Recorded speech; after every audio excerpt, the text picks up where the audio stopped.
ప్రకాష్ గారు కూడా జాయిన్ అవుతారు. ముందుగా మాధవరెడ్డి గారు, మాధవరెడ్డి గారు, బుట్టెంగారు మాధవరెడ్డి గారు లైన్ లో ఉన్నారా? గుడ్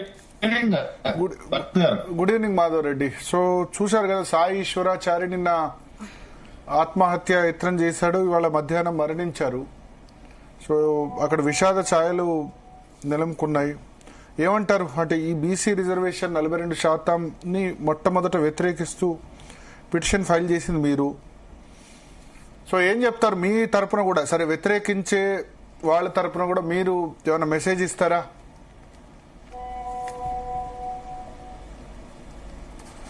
మాధవరెడ్డి గారు, మాధవరెడ్డి గారు వినిపిస్తుందా? మీరు జర్నీ ఆపుకోండి వీలైతే. Yeah yeah. So Sai Eshwarachari మరణించారు.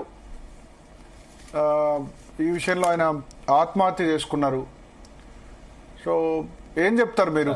మీ బీసీ రిజర్వేషన్ మీరు అన్నిటికీ వ్యతిరేకం కాదన్నారు కదా, 42% ఇస్తే ఇచ్చుకోండి కానీ కొన్నిటికి వ్యతిరేకం అని చెప్పారు కదా. సో మీ తరపు నుంచి ఏమైనా మెసేజ్ ఇస్తారా? చారి గారు మరణించడం చాలా బాధాకరమైనటువంటి విషయం. ఇలాంటి ప్రోద్బలం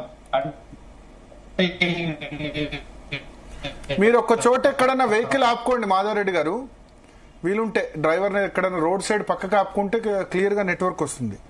అదర్వైజ్ మీరు వీడియో ఆఫ్ చేసినా పర్లేదు, ఆడియో క్లియర్ గా ఉంటుంది. ఎస్ చెప్పండి. ఇలా పోరాటాలు చేయాలి, కష్టపడి పోరాటాలు చేసి మనం సాధించుకోవాలి, కానీ ఇలాంటి ఆత్మ బలిదానాలు ఎవరు చేసుకోవద్దని విజ్ఞప్తి చేస్తా ఉన్నా. ఎందుకంటే ఇది రాజకీయ పార్టీలు ఆడుతున్నటువంటి చదరంగంలో సామాన్యులు బలవుతున్నారు. స్పష్టంగా ఆనాడు తెలంగాణ ఉద్యమంలో కూడా రాజకీయ నాయకుల ఆడినటువంటి ఆటలోనే చాలా మంది 1200 మంది అమరులు చనిపోయి ఇలా రాష్ట్రాన్ని తెచ్చుకున్నాం. తెచ్చుకున్న రాష్ట్రంలో కూడా సరైనటువంటి న్యాయం జరుగుతుందని అనేక మంది తెలంగాణ ఉద్యమకారులు ఇప్పుడు కూడా ఆవేదన చెందుతా ఉన్నారు. మరోసారి ఇలాంటి అంటే బీసీ ఉద్యమాలలో కూడా అమాయకులు ఎవరు కూడా బలిగాల్సినటువంటి అవసరం లేదు.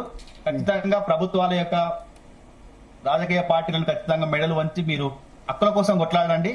రెండోది ఏంటంటే సార్, ఇప్పుడు స్పష్టంగా కూడా 42% రిజర్వేషన్ రావు అని చెప్పినాక కూడా కొంతమంది ఈ బీసీ సంఘ నాయకులు ప్రజలను రెచ్చగొట్టి అంటే ఆనాడు జస్టిస్ ఈశ్వర్య గారు చెప్పారు, కొన్ని బీసీ సంఘ నాయకులు కూడా స్పష్టంగా చెప్పడం జరిగింది రావు రిజర్వేషన్లు అని చెప్పినాక కొంతమంది బీసీ సంఘ నాయకులు వాళ్ళ అవగాహన రాహిత్యంతో వాళ్ళని రెచ్చగొట్టి ఇలాంటి ప్రేలోపెళ్ళినటువంటి కార్యక్రమాలకు వాళ్ళు ముందుకు తీసుకెళ్తారు.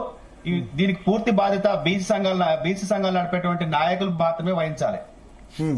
మీరు వహించారా? బాధ్యత మీది కదా, అడ్డుకున్నది మీరు కదా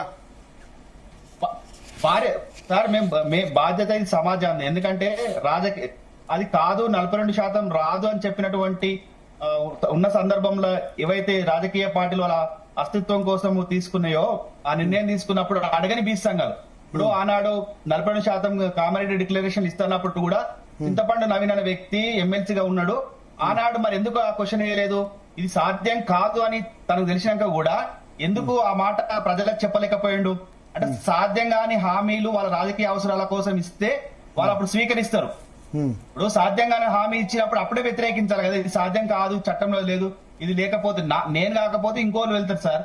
అక్కడ ఆ ఫెసిలిటీ ఉంది, చట్టంకి వెళ్ళి అడ్డుకోవడానికి. జీవో రాకముందే కోర్టుకు వెళ్ళారు సార్.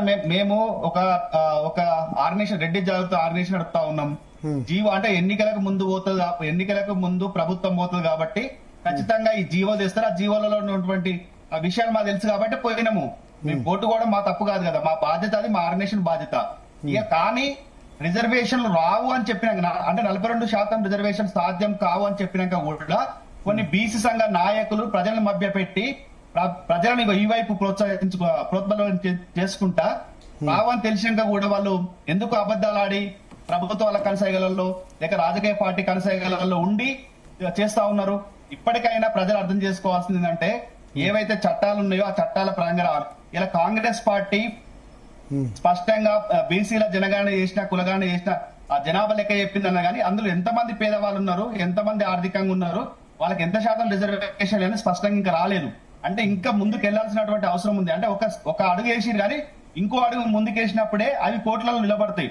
వాళ్ళు ఇంకా సమయం తీసుకుంటారా మరి అటువైపు ఆలోచన చేస్తారో చేయరో నాకు తెలియదు కానీ చారి గారు చనిపోవడం అయితే చాలా బాధాకరమైనటువంటి విషయం. ఎందుకంటే మేము ఆనాడు చారి గారి మరణానికి చాలా మీరు మంది మీరు మీరు కారణం అంటే మీరు బాధ్యత వహించాలంటే మేమెందుకు బాధ్యత వహిస్తున్నా? చారి గారి మరణం కారణం పూర్తిగా బీసీ సంఘాలు నడిపే నాయకులు అబద్ధాలు చెప్పి ప్రజలలో ఏమాట్లాడుతున్నావు ఎవరు రాజీనామా ఏం మాట్లాడాలి చెప్పు, ఏం మాట్లాడాలి? నీకు అనుకూలంగా మీ బీ సంఘాలకు అనుకూలంగా మాట్లాడాలి రాదు. 42% రిజర్వేషన్ రాదని తెలిసినాక మీరు అబద్ధాలు చెప్పారు. రాజకీయ పార్టీ మీరు అబద్ధాలు చెప్పారు. ఎట్లా ఎట్లా అతను ఆపండి.